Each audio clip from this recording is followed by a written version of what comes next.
السلام عليكم ورحمة الله وبركاته. عاملين ايه يا جماعة؟ فيديو النهاردة بيتكلم عن 10 ألعاب للبلاي ستيشن 2 ما كنتش سمعت عنهم قبل كده أو لعبتهم قبل كده. فلو انت من جيل الطيبين وعايز تلعب ألعاب جديدة للبلاي ستيشن 2 فأنصحك تكمل الفيديو ده للآخر. مستعدين؟ يلا بينا.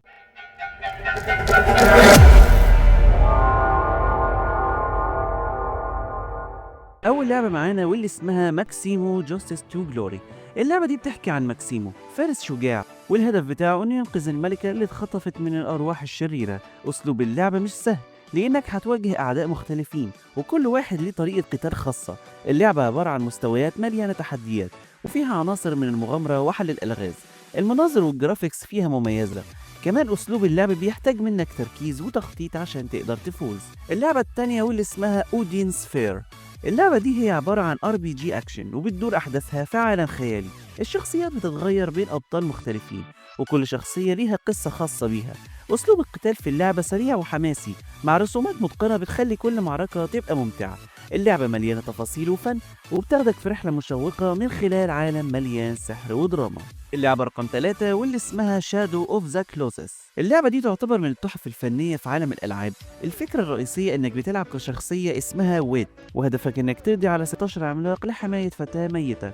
وعشان أوضح لكم الفكرة، هي ليه ميتة وهو بيحميها لأن المفروض هو بيدور على حاجة معينة هترجعها تاني للحياة، وبصراحة معرفش إيه هي، فتستكشفوا بقى مع نفسكم. اللعبة مش مجرد قتال، لكن كمان فيها عناصر استكشاف. كل عملاق ليه تصميم فريد وبيتطلب منك استراتيجيات مختلفة عشان تقدر تقضي عليه. الأجواء في اللعبة غامضة ومليانة مشاعر، والجرافيكس تحفة لدرجة إنك تحس بالوحدة وإنت بتتجول في العالم الشاسع. واللعبة رقم 4 واللي اسمها جون جريب. اللعبة دي مستوحاة من مسلسل أنمي وهي أكشن مكثف. بتحكي عن شخصية اسمها براندون هيت اللي بيرجع للحياة عشان ينتقم من الأعداء. أسلوب اللعب فيها سريع جدا وكل معركة فيها بتكون مليانة دماء وأكشن. الميزة في اللعبة هي الرسومات والأسلوب الفني اللي بيدي إحساس إنك في فيلم أنمي. اللعبة تعتبر تحدي وتحتاج تكون سريع في ردود أفعالك عشان تكمل، فلو أنت بتحب الأكشن السريع أنصحك باللعبة ديت لو بتحب السرعة والمغامرة السريعة. اللعبة رقم 5 واللي اسمها ذا مارك أوف كري. اللعبة دي بتخليك تلعب بشخصية كري، مقاتل هيروشي واللي عنده القدرة على استخدام أساليب قتال مختلفة. الفكرة إنك بتحتاج تخطيط عشان تقضي على الأعداء، وفيها نظام قتال فريد يعتمد على التوجيهات. اللعبة مش بس قتال، لكن كمان فيها عناصر تخفي وتفكير استراتيجي. الجرافيكس رائعة والبيئة متنوعة وكل مستوى له تحدياته الخاصة. اللعبة رقم 6 واللي اسمها ريد فاكشن. اللعبة دي بتدور أحداثها على كوكب مارس، حيث إنك بتلعب كشخصية بتحارب ضد نظام قمعي اللي هو النظام السياسي. اللعبة مش بس أكشن، لكن فيها عناصر عالم مفتوح، مما يعني إنك ممكن تتجول في العالم وتقوم بمهام مختلفة. من المميزات في اللعبة هي القدرة على تدمير البيئة، يعني تقدر تكسر أي حاجة قدامك، وده بيضيف بعد استراتيجي للعب. اللعبة مليانة تحديات وبتحتاج تخطيط للقتال. واللعبة رقم 7 واللي اسمها كيلر 7. اللعبة دي بتدور حول شخصية هارفي القاتل المأجور، وبتعتمد على أسلوب فني مميز. القصة مش عادية لأنك هتدخل في عالم مليان رموز وأحداث غامضة. أسلوب اللعب مش تقليدي، لكن بيجمع بين القتال وحل الألغاز. الأجواء في اللعبة مظلمة وغامضة وكأنك بتتفرج على فيلم.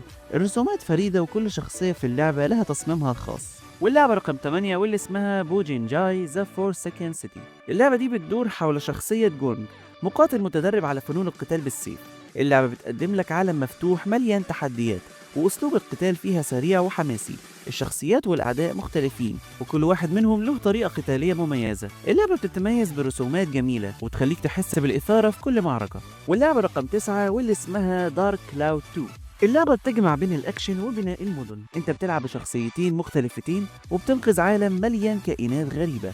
اللعبة فيها قتال وحل الألغاز، لكن كمان فيها نظام بناء المدن، يعني تقدر تبني وتطور الأماكن اللي عشت فيها. الرسومات حلوة واللعبة مليانة تفاصيل وكل جزء فيها ممتع.